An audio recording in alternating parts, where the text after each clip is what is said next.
Migration. When someone says this word to you, what do you think about? What do you feel? Maybe you hear this word and feel hatred, or maybe you feel guilt.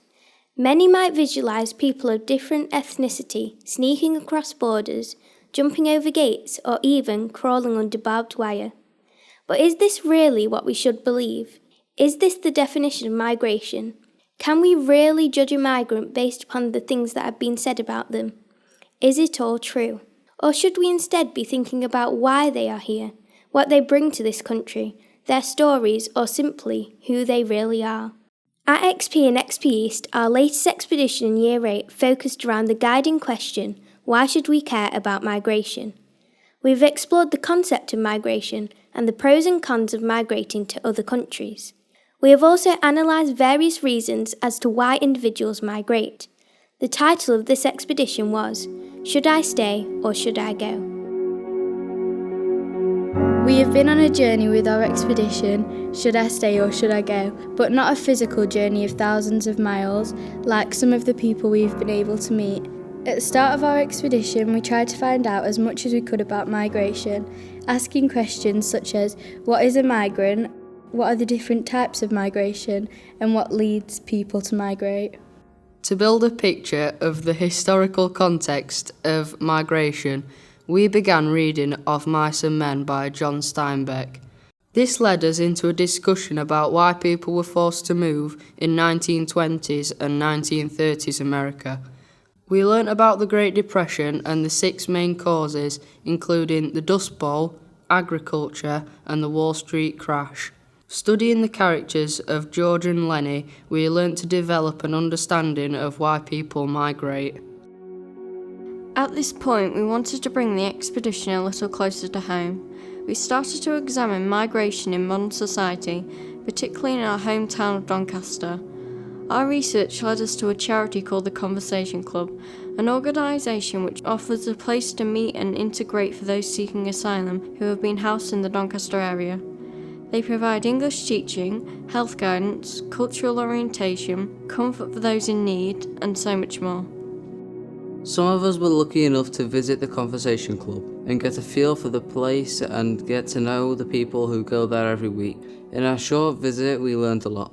I found that really shocking because I wouldn't like to do that and just leave my family. They were very friendly and they felt comfortable answering our questions. You'd never really hear a story from a regular person from the UK, but the fact that it's an actual human being that's have to face through all these hardships at once is quite scary. The first person I spoke to, he was actually really happy, and he, even though in the situation he was in the bad situation that he could possibly in, he was trying to be the happiest he actually could and try to be as free as he could. Yeah, it was like very daunting when you were like walking in, because it was just like a new environment for us, because I don't think anyone like that went there has been there before. It was just quite strange, but the people that were there were like very nice and generous. Like even when we were walking out, like people like offering you food and stuff, and everyone was really nice that was there. It was just like quite daunting really that people have to go through that, because they're just human beings, and it's just horrible that some people don't accept them and they have to go through that just to be in a safe place. After this experience, we knew we'd only scratched the surface of our exploration of migration.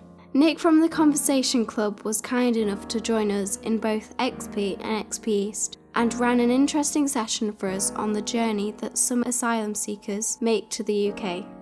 The session took the form of an interactive game of chance, where we were split into groups to represent different groups of migrants, some travelling from Sudan and others from Syria. At each stage of the game, we had to pick a number from 1 to 6 and roll a corresponding dice to represent the chance of succeeding. We soon realised how difficult and elaborate the journey was for these people. So again, are you able to afford the travel documents? Choose 2 numbers in the guess column, 2 numbers, and they've both got to be correct.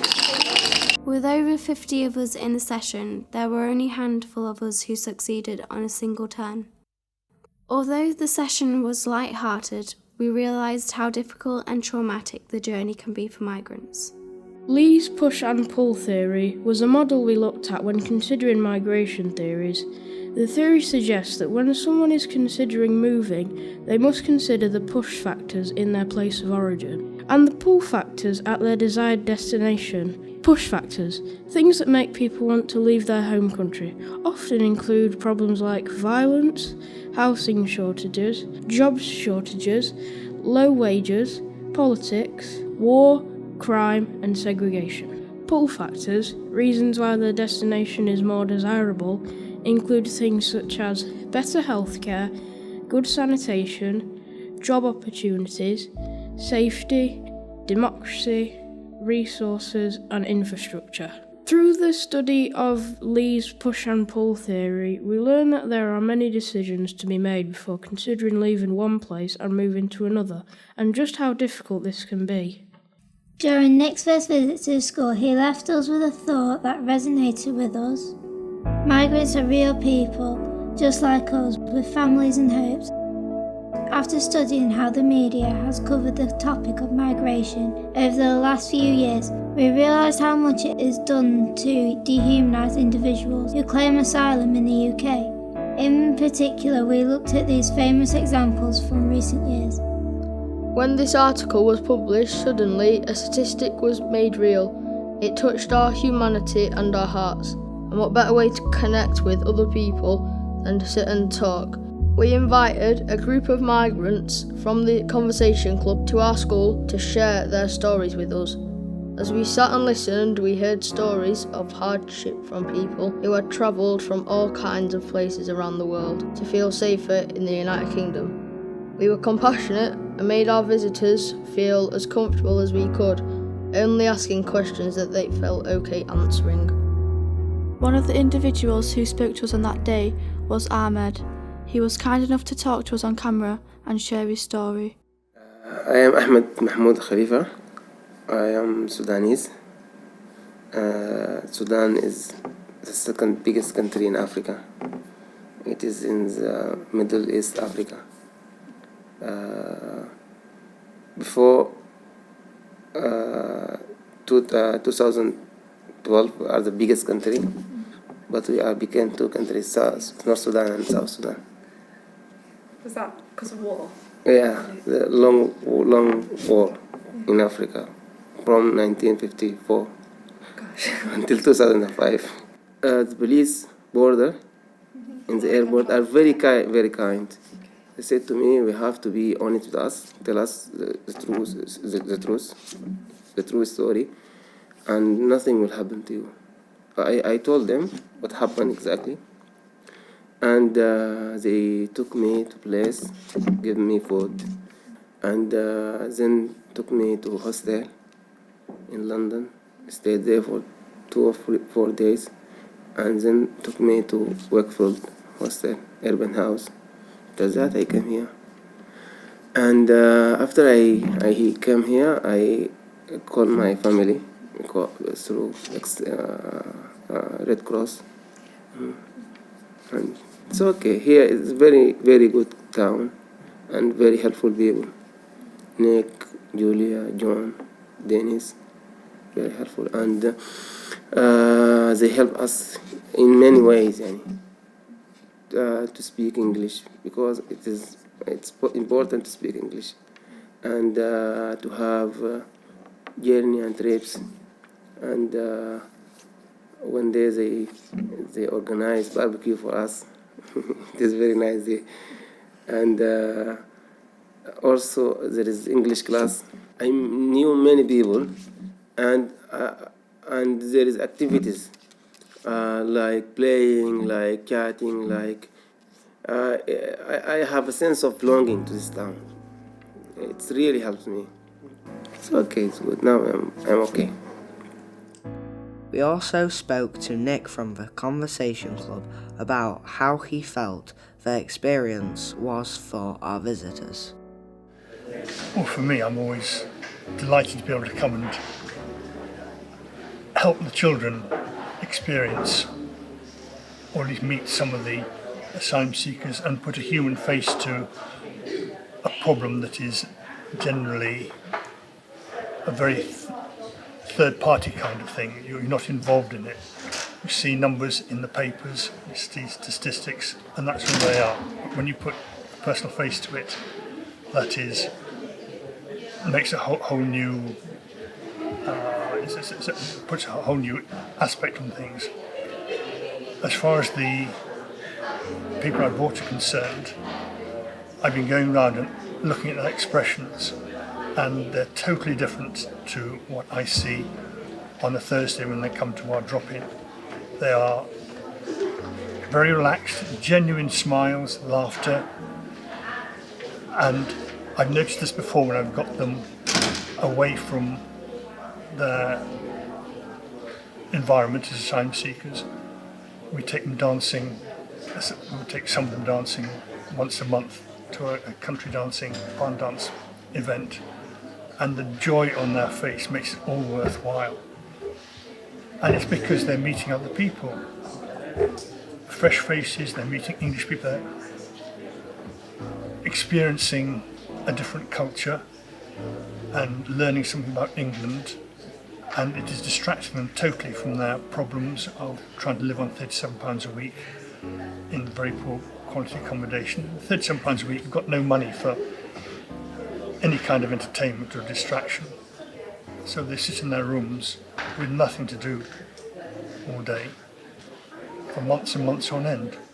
Talking to the migrants was an eye-opening experience, and we learnt a lot during the short time we spent with them. It's all right looking at like photos and like hearing stories of that, but when you actually speak to them, it's like different. Actually meeting them just makes it like more real, and it just proves that we're really privileged to be safe in this country, and being in this country is like a far dream for many people. I think it's like quite shocking that they're having to move to the country because their life's at risk. Yeah, you never know if you're going to go back, you know, because you might have to stay because you don't know what's going to happen. But just leaving your family, like you can contact them and everything, but you won't be able to see them really. I think they should be treated like people, not like illegal people. I agree, because people should stay because they should be treated all the same because everyone is who they are. After spending time with the migrants, we knew we wanted to give them some support. A group of us met to discuss how we're going to do this and decided what we're going to do next. Okay, so what do you think our society can do about asylum seekers in England? That's my first question. Since we talked to the asylum seekers, I think that it was very important for them to get the word out about how difficult it is for asylum seekers to make their way across, and how the government could put in more support for them to help the journey not be so difficult. So like in the newspapers, they're like just saying negative things about them, and they don't just like say all the positives. People don't understand what the asylum seekers actually go through, and they don't understand how hard it is to live in a new society, in a new group of people. So, like, how would you feel if you was an asylum seeker and you wasn't getting, like, respect? So, like, people say, like, you should treat other people the way you want to be treated, but then it's just, like, they think it's different for the asylum seekers, because, like, they don't get treated, like, as good as they should because of what they've been through. But what could we as XP school help? How could we help asylum seekers? What I think we could do is just like spend more time with them, give them a bit more company so they feel more welcome and they're not just getting negative stuff all the time. I think we need to spend more time with them to show that they're not alone and that there are other people that can help them. We could make events that they can come to and we can share it with them. Building on that, in Crews we could organise activities where we meet the asylum seekers, or we could visit the conversation club where they all meet up. We could just simply invite them in and talk to them, see if there's anything on the mind, see if they need any help, whether they're struggling with anything. What sorts of specific things could we do to make this make life better for them? So we've talked a few suggestions, but specifically, what are we actually going to do? We could play games with them, or do something so they have someone to play games with, because at home they might not have any friends to talk to or anything. I think when we're playing the games, we could play board games like we did with Age UK. We could do a bake sale for them, and because obviously that'll be raising money, and then the money will go towards maybe a bike for them or something, so they don't have to pay. I think that it's really important that we raise money for bikes for them, because the asylum seekers get £37 a week from the government to spend, and if you really think about it, that's not that much to spend on food, toiletries, any essentials that they need, as well as a bus fare or something to get them to the conversation club. I feel like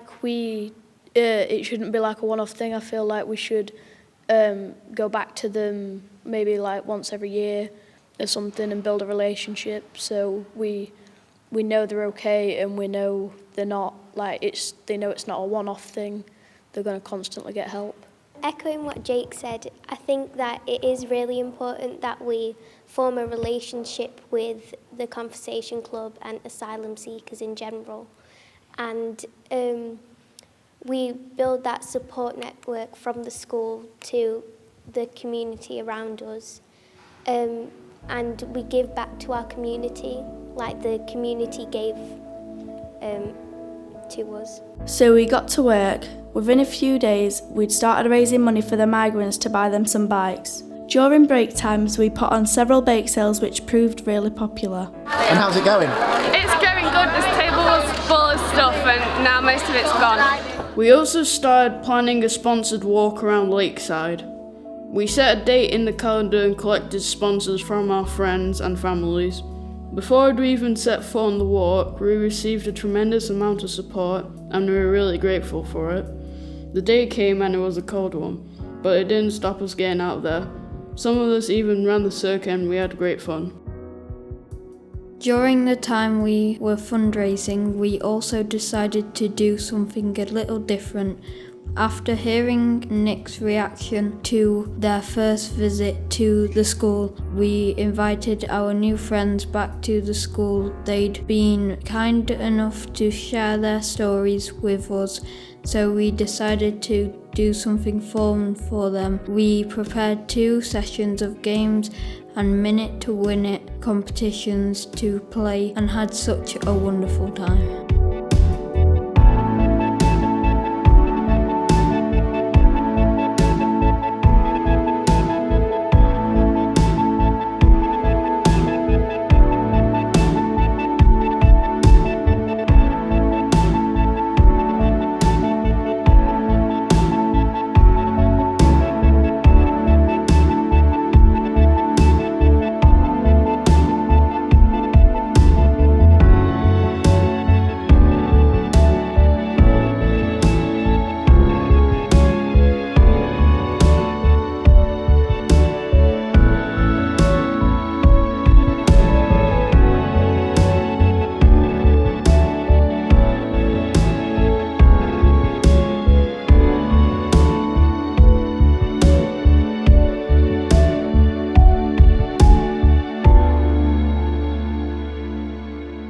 We are playing games with students, and it's important for me because I spend good time and laughing and sharing very cheerful moments and playing with children, with the students, and it change my mood. They make my day really.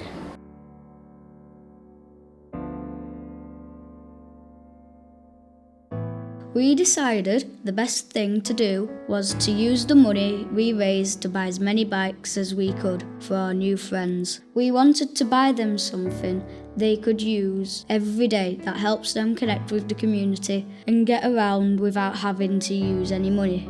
The money that was left over was given to the Conversation Club to help with their ongoing projects.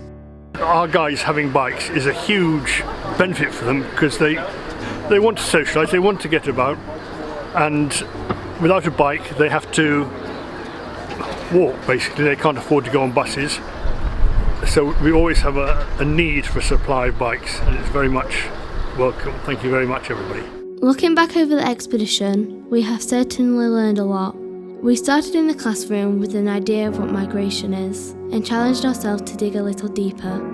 What we have found on our own doorstep was extraordinary, and getting out into our community has made all the difference to our perspective. But as the expedition comes to a close, what happens now? Of course, we'll keep in touch with our new friends.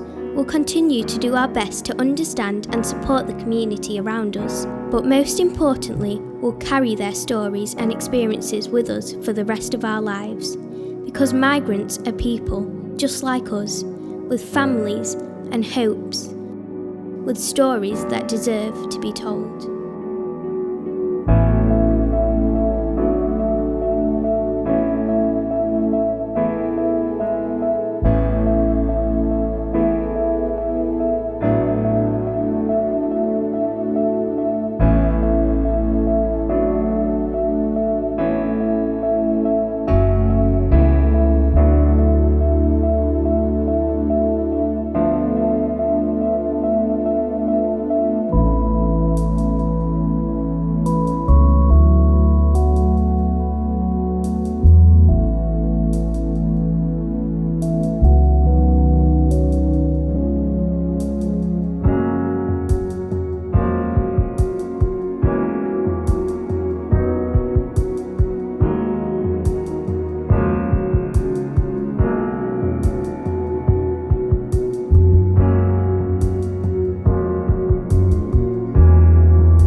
What is your favourite English food? Is there anything that you really like when you go out to eat, or if you have any food over here, is there anything that you particularly like? Fish and chips.